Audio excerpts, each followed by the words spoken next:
சிறைப்பட்டு போனவன் தீவிரமாய் விடுதலை ஆவான். அவன் கிடங்கிலே சாவதும் இல்லை, அவன் அப்பம் அவனுக்கு குறைவதும் இல்லை.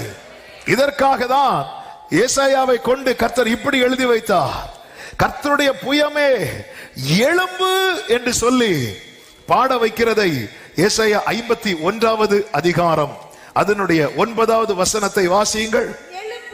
எழும்பு எழும்பு பெலன்கொள் கர்த்தரின் புயமே. என்ன பாட்டுங்க, ஆண்டவருடைய கையை வச்சு பாடுறாங்க. கர்த்தரின் புயமே நீ எழும்பு பலன்கொள். முந்தின நாட்களிலும் பூர்வ தலைமுறைகளிலும் எழும்பினபடி எழும்பு.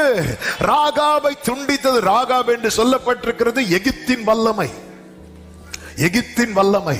ராகாபை துண்டித்ததும் வலு சர்ப்பத்தை வதைத்ததும்